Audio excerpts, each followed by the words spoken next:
Bussy in the morning, bussy in the evening, bussy at summertime. When you're grabbing bussy, you might end up doing time.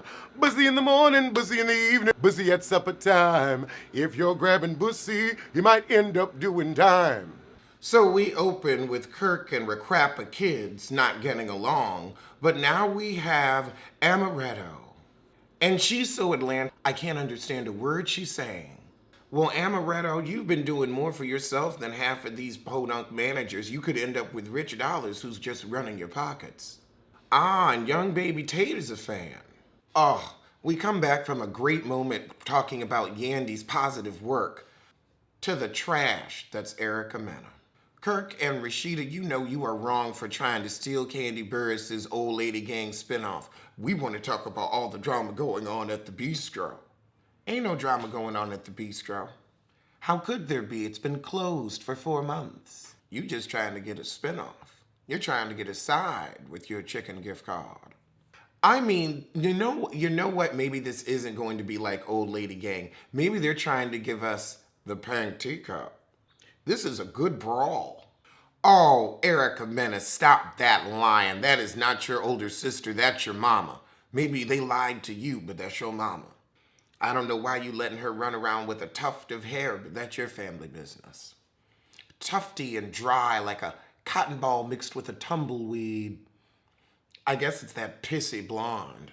So Erica found out she done got knocked up again. Erica, I would have to say having kids with you would be my biggest mistake. So I agree with Safari on this one. But I mean, you knew what he was. He is an overgrown child. I just don't know how you thought he was going to magically mature and want to sit down at home when he just got money and his own notoriety.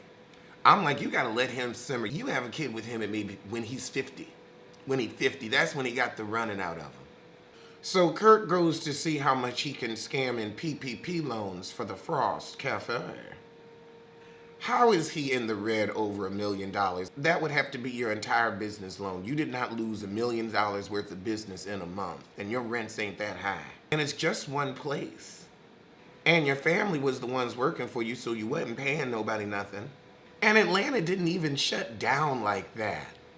Now, I thought you were here to talk finances. All of a sudden, we get into this recap about the fight inside the bistro, and we keep seeing these kids. I know when I'm being prepped for a spinoff, Kirk. So now we have our actual artist and their baby hairs in the studio. It's a tight fit. So the new heifer had a momager and it went sour, and now they've got to fix their relationship. She looks like a younger, thinner, ashier Mama D. And seems to have just as much spunk. I'd love to see those two together. Now, Mama D too.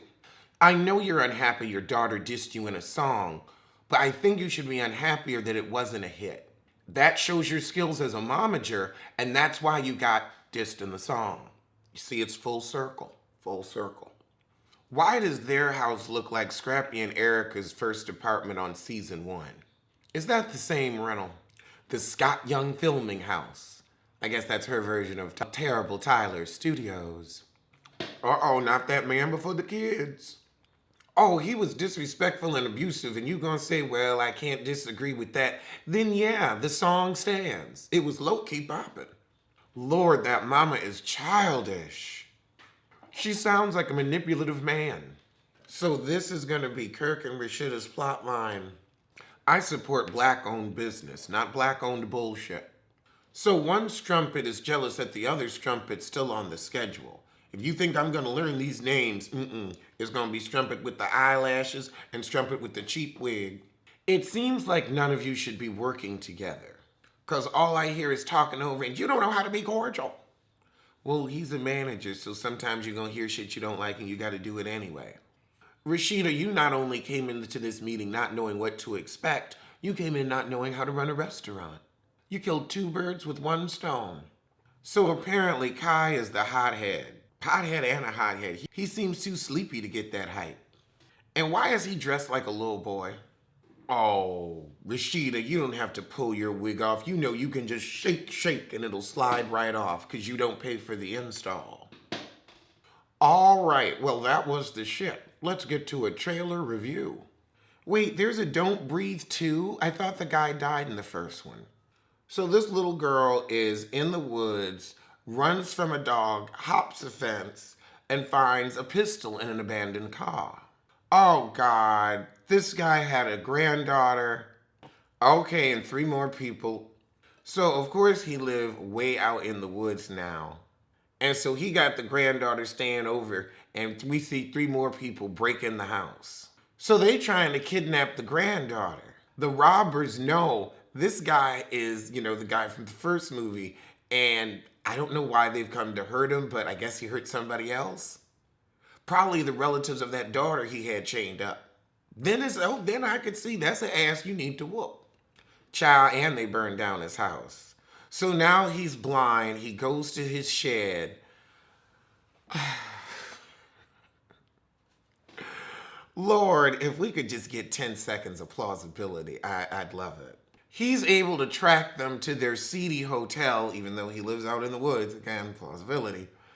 And he turns the power off at the motel, so he has the advantage. Child, I mean, it's something to put on a Saturday, but was this sequel really necessary? Okay, I just saw the trailer for Beckett, and it's John David Washington. He's, on this trip with his girlfriend, and, the night before, like, they leave to go to the next place, he thinks he sees somebody in the house. The next day, the car crashes and the girlfriend dies, and he's suspicious. Be suspicious, be suspicious. And he goes back to the crash site to, see if he could find anything. Then the popo starts shooting at him, and it's a real, Indiana Jones-esque race to get to the American embassy, and then they seem to double-cross him. You should have just gone to Jamaica. Oh, and it's on Netflix. August 13th. I'm gonna watch that. That looked real good. Oh my goodness, so we got the SWAT team coming in to get two women that are counterfeiting coupons. Okay, who are these girls? So we have Kristen Bell and Kirby Howell Baptiste. And Kristen Bell, her and her husband deep in debt. Kirby young and want to move out of her mom's house. And so they're going to bend the rules. So they go to the company, they steal the coupons, and then they send them out to people for money. But one nerdy loss prevention guy stays hot on their heels. That looks so good and so funny. Definitely reviewing that. That'll be out in September. Okay, what's this? The Kingsmen. So the Kingsmen are an independent intelligence agency working for good. Okay, it's giving you a modern day Indiana Jones tea. Mixed with their dark delights or their dark matters. That book about the dust. It got an HBO series. A steampunk tea. Don't grab my pussy, don't grab my pussy. I'm your cameraman. I don't want to be anything more to you. I swear. Don't grab my pussy. I'm not attracted to you. You look like Yoda and the Golem.